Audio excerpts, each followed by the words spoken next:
Chocolate and Chunk are a Devon Holstein cross. They came off of my dad's Holstein farm.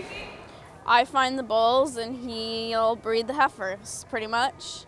And so I have owned them since they hit the ground, but I had to have surgery last year. And so didn't get to start training them, until they were 5 months old. And so that was hard because, I wanted to be in the barn. I wanted to be doing chores.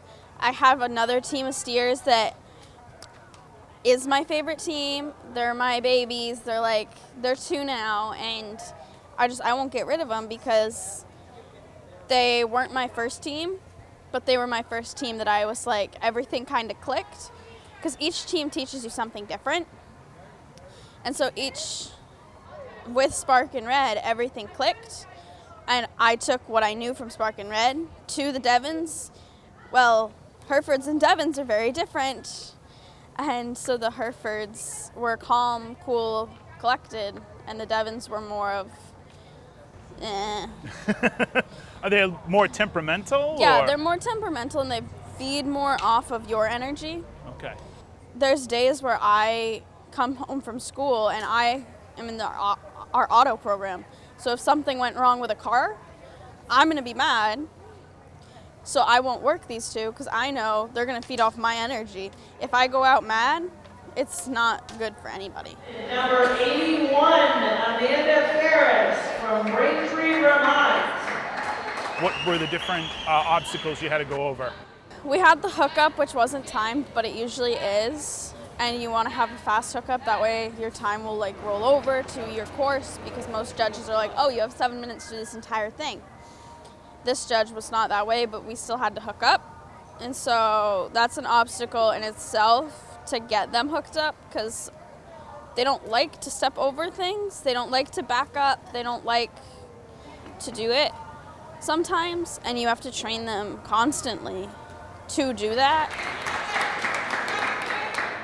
Tell me about the U. So the U was a lot of pivots, and it's a G-turn.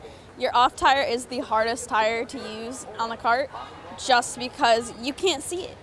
You have to look over your team. In a bigger team, the harder it is to see over them. And so it's just it was more, how can I pivot? And in the woods, it's gonna be tight. You're not gonna be oh, I'm just gonna chop this tree down right here and just drive over it.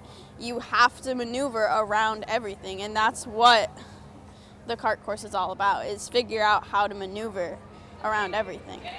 And if the wheel slips on the board or whatever, what does that mean? So it's a hit. So you get points off or you get points added, depending on the judge. And it's not it's not a good thing. And it doesn't really symbolize much, because in the woods, you can make up for a little rub or you can make up for a little hit. But in the course, they want perfection. You sound like a perfectionist. I kind of am, yeah. Especially when it comes to these guys. It looks like it's pretty friendly. Everyone's in a good place. Yeah, so we're all competing against each other, but we're all working together at the same time. And I really enjoy the fairs just because you get to meet all these people, and you get to see and meet these kids from other states.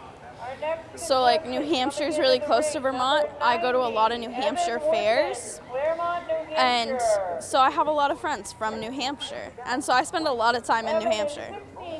And we go through oh, I'm gonna go over to New Hampshire, even though we're in Mass, but we talk about them as states. And yeah, it's a lot of fun down here because everybody gets along and we're all friends. It's not you beat me in the class today. It's nice job. You did good. I started sewing in 4-H with my grandmother when I was 9-10 years old. So I've been in for about 6-7 years for 4-H alone, but I've only been in the steer project for 5 of those years. And when I was first introduced to the steer project, I didn't want anything to do with it.